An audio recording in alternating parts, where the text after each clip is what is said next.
September 1944. Eastern France. American forces got a German garrison, completely surrounded and boxed in, at a major fortress position. Thick stone walls, heavy artillery, machine guns everywhere covering every approach. Inside that fortress, about 1,500 German troops under a steward. Major Hood swore a sacred oath he'd never surrender to American forces. Patton sends an officer forward, under a white flag, with a straightforward message: surrender immediately, avoid unnecessary bloodshed, and your men get treated as prisoners of war under the Geneva Convention rules. Pretty reasonable terms, actually.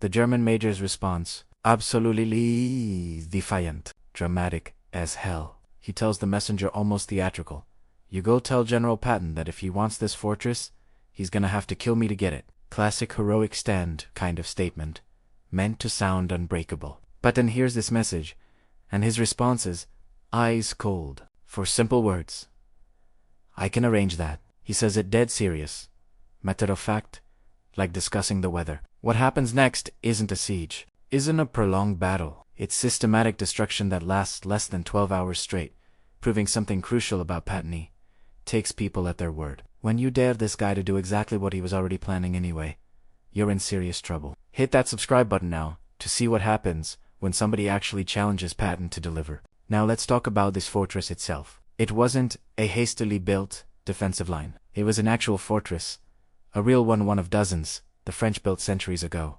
These fortifications, the French countryside, thick stone walls, high ground, natural advantages, limited approaches covered by interlocking fire, underground chambers for protection, a well for water, formidable position on paper.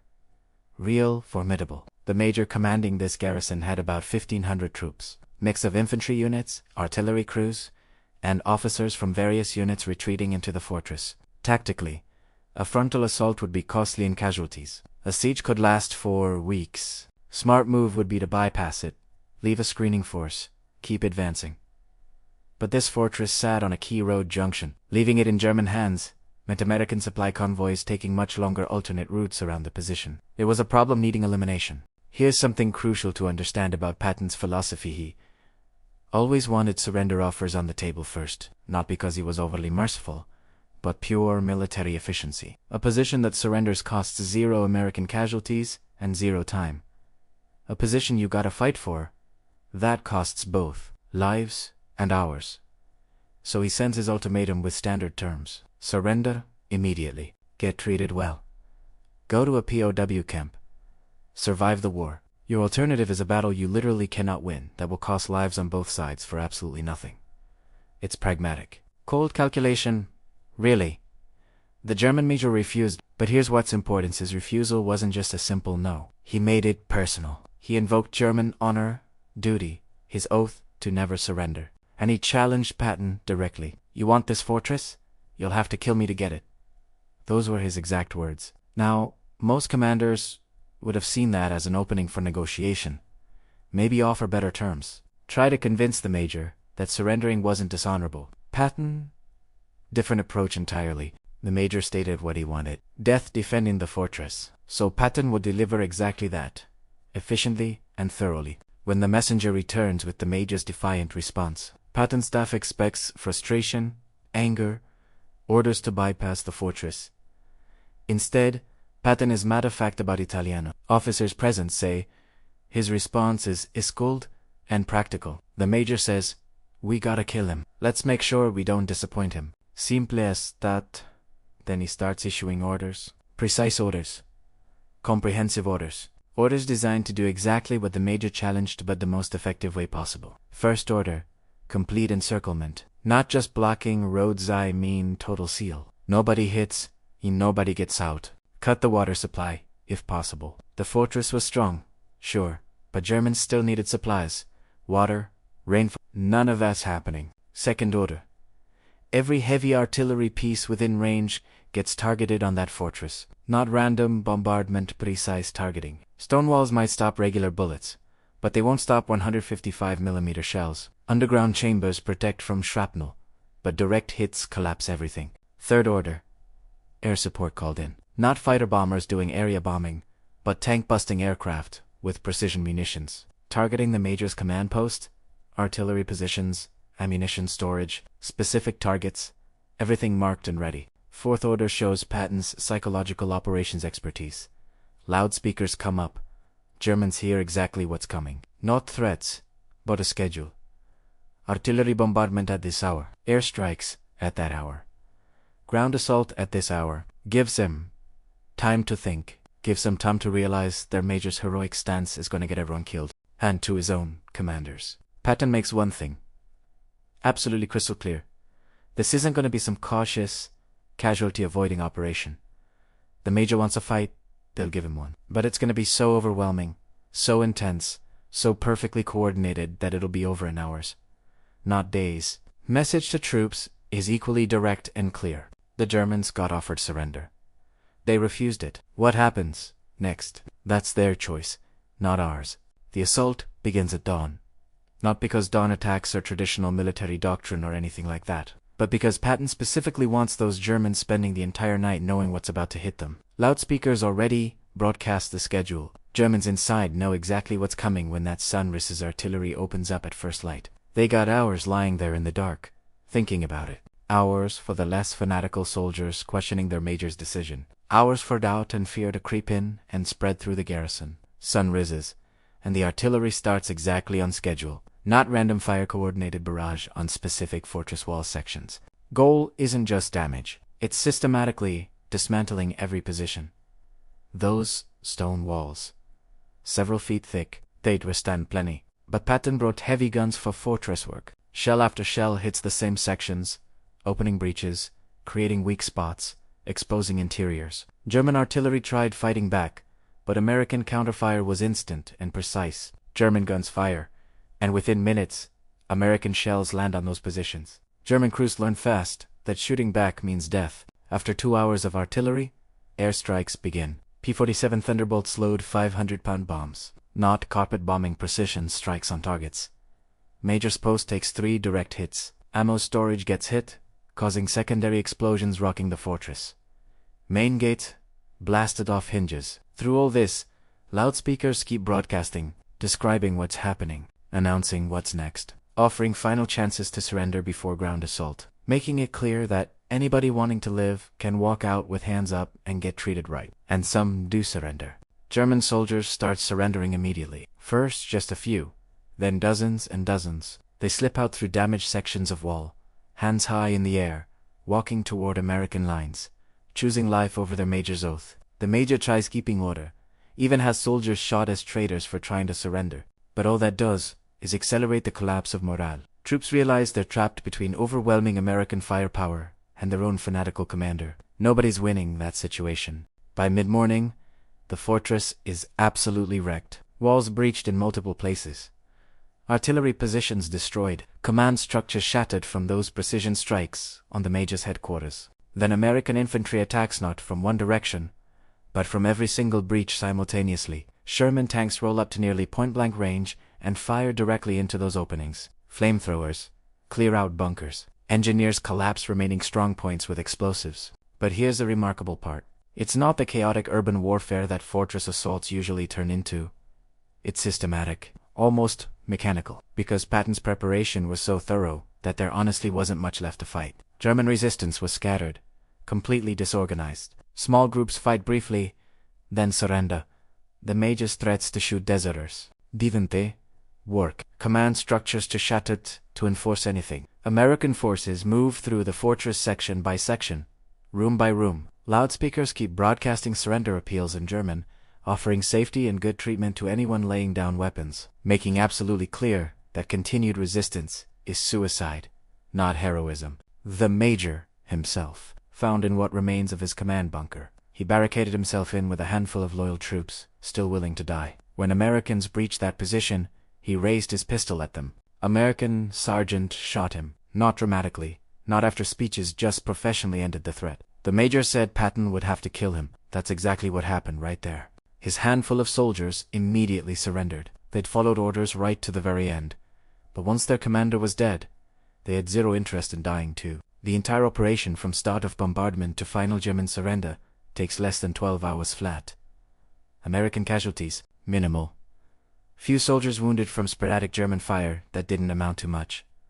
No Americans killed in the final push. That systematic preparation and overwhelming coordinated firepower made the actual combat almost anticlimactic, almost routine. German casualties were substantial and significant. The major died as promised. About 200 other German soldiers got killed, mostly in the bombardment or during the final assault waves. Another 300 got wounded and needed medical care. The remaining 1,000, give or take, surrendered. When American intelligence examined the fortress aftermath, they found evidence showing how close the major came to losing control, even before the actual assault. Notes from junior officers questioning the decision to fight. Soldiers executed for attempting to surrender. Clear evidence that morale had completely collapsed days before the battle ever started. The major believed his defiance would inspire his troops and stiffen their resolve. Instead, it trapped them in an indefensible position with a commander who'd rather watch them all die than surrender. Patton tours the fortress the next day. Officers with him say he showed no satisfaction,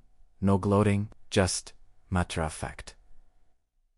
The major said, "We'd have to kill him." We did. That's what happens when you challenge people to do exactly what they were planning anyway. But during that tour, Patton makes a different kind of point. He visits wounded German prisoners, ensures they're getting proper medical treatment. He has American medics treating German wounded alongside American casualties. Wants his own troops to see that once fighting stops, prisoners get treated humanely. Some might think that's contradictory, but it wasn't for Patton. It was his whole philosophy. Ruthless in combat.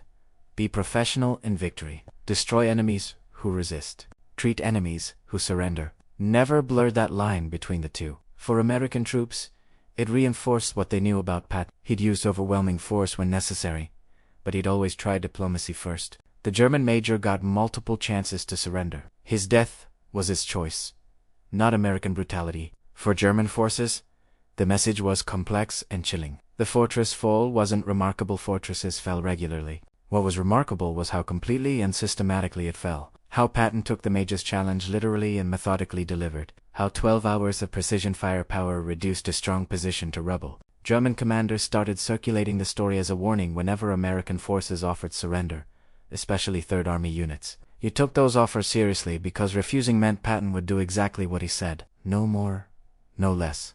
Just overwhelming efficiency and precision firepower. Some German officers later admitted in interrogations they surrendered specifically because they'd heard about the fortress. Learned that Patton's threats weren't negotiation tactics or bluffs. They were actual statements of fact. Challenge him and he accepts. Dare him to destroy you, and he will, methodically and professionally. That's psychological warfare done correctly. Not propaganda, not exaggeration.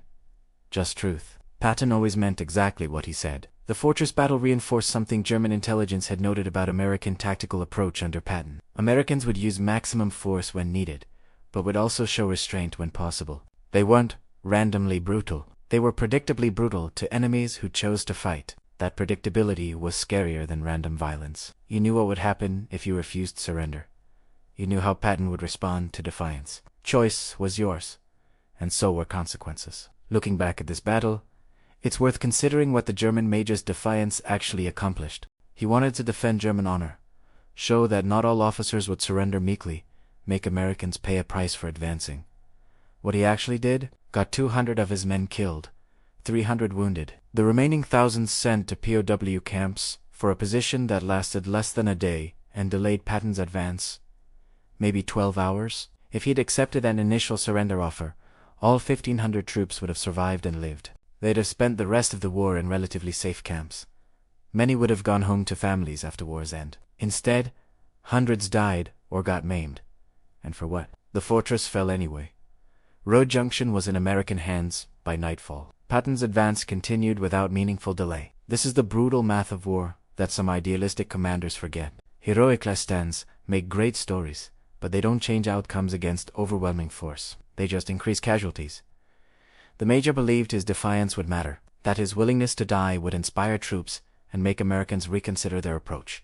Patton didn't reconsider. He simply applied more overwhelming force. There's a critical leadership lesson here that extends way beyond military contexts. When you make dramatic public statements, "You'll have to kill me," over my dead body, "I'll never surrender you," absolutely need to be prepared for your opponent to take you literally and completely seriously, because some people will. Patton was absolutely one of those people. He didn't interpret defiant challenges as opening positions for negotiation. He interpreted them as clear statements of preference and desire. You want to fight to the death? Okay, that can easily be arranged. Simple transaction. The German major learned that lesson far too late.